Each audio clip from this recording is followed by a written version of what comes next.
Magkaigsunan, matag karunugon niya, makadawat kami o inyong mga pangutana. Happy Vespers meeting Tibok na kalibot. Atong tulmanon oras sa atong Padaran ko silang issue na walay kalabutan sa Diyos. Magdesidir na ganita nga mo serbisyo sa atong Ginoo. Ang yawa, mangita o pamagi, mo-offer na mura-mura po ug iya sa Diyos. ang inahan kanya aligaran ang nakulog sa mga anak. Ako kalimutan tiyon sa Ginoo. Nga ang tanang mga kalisod iyang isukli.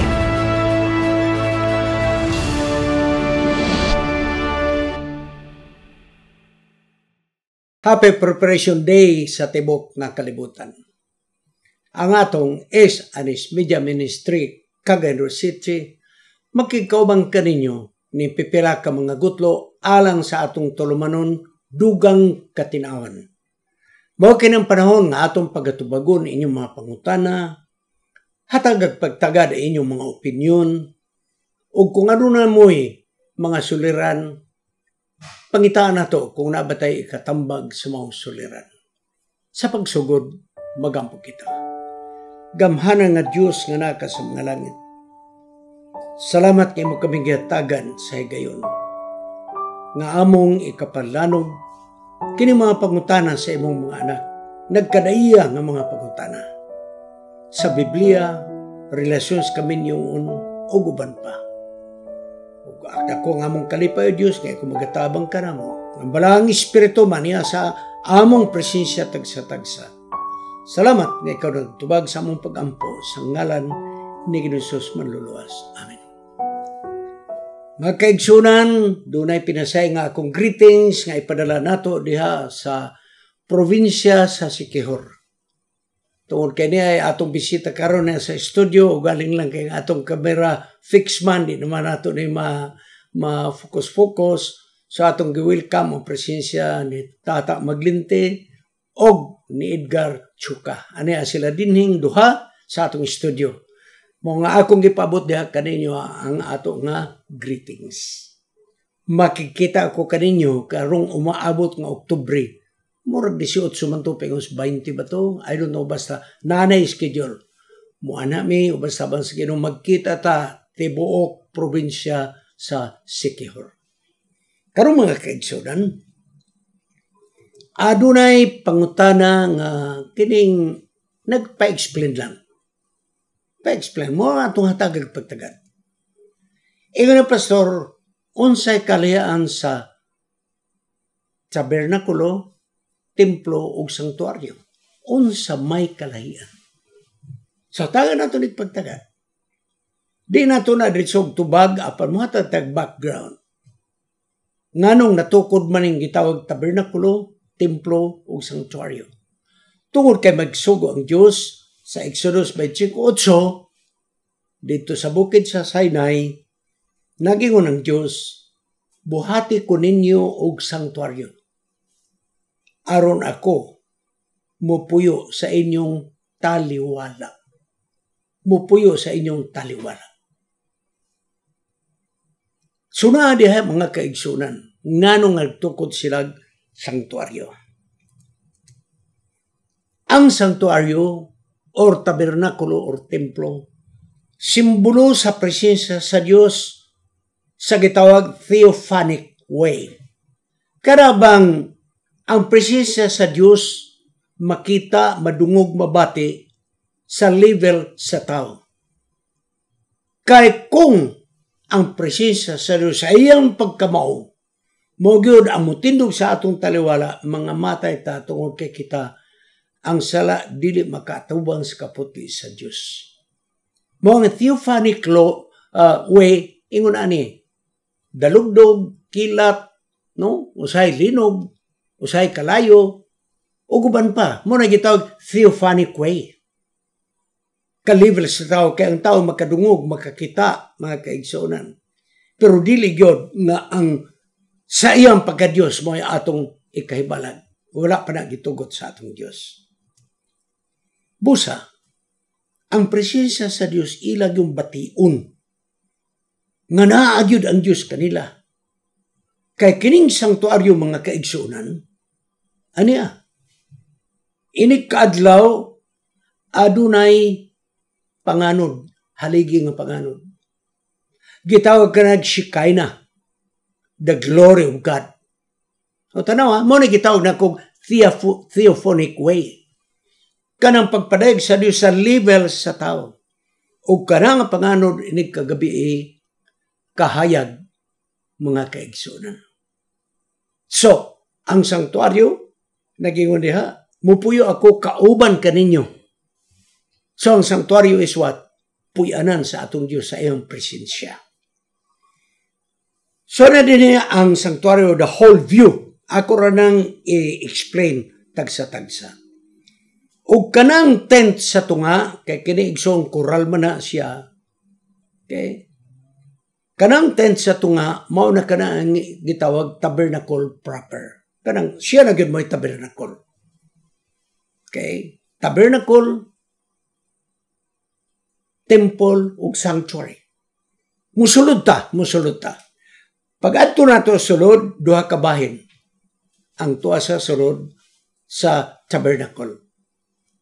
Kini sa printi, kaya na may kurtinas tunga, gitawag kini nga kwarto nga holy place. O dito sa luyon ng kurtina, na nagsidlak diha, gitawag ka ng most holy place. So niya ang sketch outline, mga kaigsunan. Sketch outline. Kini gitawag courtyard, na diha ang altar sa halaran. 24 oras gaso ka na. Usa ka halad ang adlaw, usa ka halad ang gabi.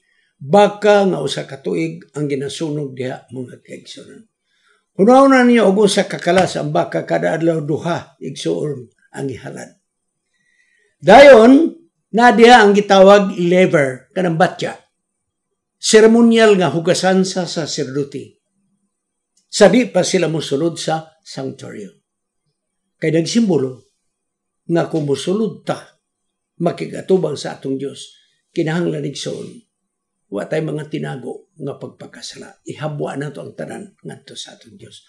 Pagabot dinhi sa first apartment, mga kaigsunan, gitawag ka na og balaan nga dapit. So nada ang number 3, mao ka na ang 7 ka lamparilya. Simbolo nga si Ginoo mo ang kahayag. O nga lamisa nga 12 ka tinapay, simbolo ng Diyos mo'y mag-supply sa atong panginahanglan. 12 ka tinapay kay 12 ka tribo. Walay pinalabi sa Diyos. O kanang number 5, altar ka na sa insinso, nga mo'y nagpahumot aron ang kabaho sa dugo sa halad, nga gipisik sa kurtina, di siya mabaho, kay tabunan sa kahumot. Igsoon, sa atubangan sa Diyos, mga baho tatungod sala. Apanahimot ang humot, kay pinagi sa atong pag-ampo na pasedong atong mga sala. Og sa labing bala nga dapit, number 6, mga kayo 7 ug 8, nadiha ang kahon sa lingkuranan sa kaluoy. Pure gold ka na siya. Nga gitakluban ang napulo ka sugo. Ang napulo ka sugo, pabayran ka na sa naglapas, pinagis kamatayon.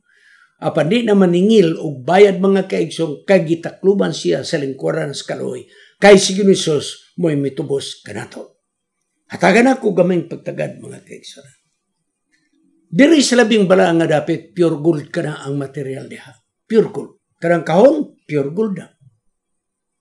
Pagabot sa holy place, ang tanang mga gamit diha, gold plated. Karang gihalupan lang, gisapawan. Tingali kahoy, tingali bato, dahil gisapawan o gold. Diri igsoon sa court, kanang halaran, pulos na bronze mga kaigsunan. Sabi ninyo, na ipagtulunan. Ang presensya sa Diyos na sa labing balaan nga dapit, simbolo. Dool ganit tas presensya sa Diyos, pure gold atong pag-alagad. Muatras tagyutay diri igsoon sa balaan nga dapit, distansya naman sa labing balaan nga dapit, unsa na, gold-plated. Mo nang atong pagka-adventista, gold-plated na, kung medyo muatras tagamay. Muatras pagpalayo-layo, diri na sa Cortigson, bronze na ang atong pag-alagad. Mugwa ganita, junk shop na ta mga kaigsunan, no? No. Munang ayag yung mugwa, aron di ta magpaadto sa junk shop. Okay, so karon ato nang i-classify.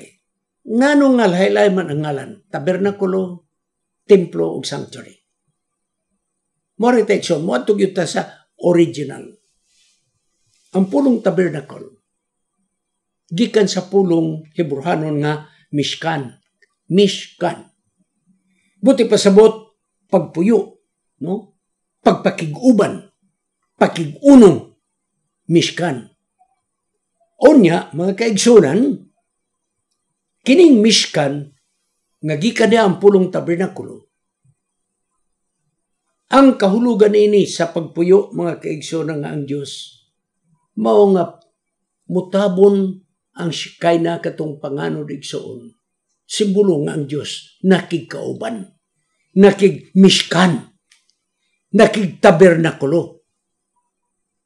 Unya pagkagabi mga kaigsuunan, ang presensya sa Diyos kalayo.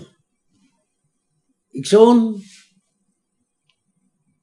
sa kahayahay sa atong kinabuhi o sa kangit-ngit sa atong kinabuhi, ang Diyos muuban yun nato. Kaya dili gusto ang Diyos malaglag ka nato.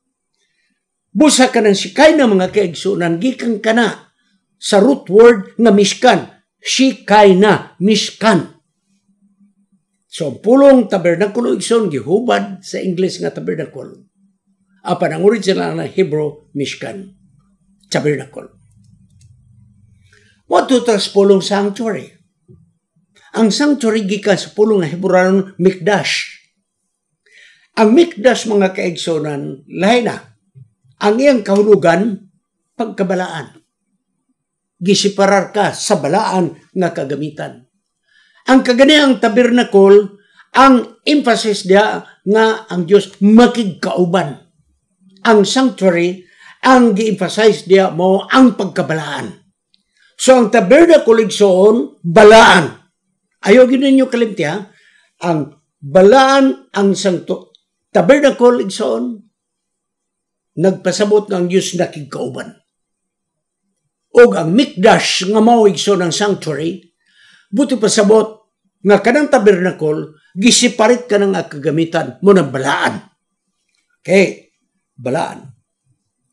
Holy, set apart, consecrated. Busa, ang pulong Mikdash literally means usa ka dapit o usa ka butang nga balaan. Okay, sumoritas temple. Nganong na temple naman po ni? Tungod igsoon, paghari ning dako nga simbahan, ang Griego o ang Hebrew nga Bible, gitago.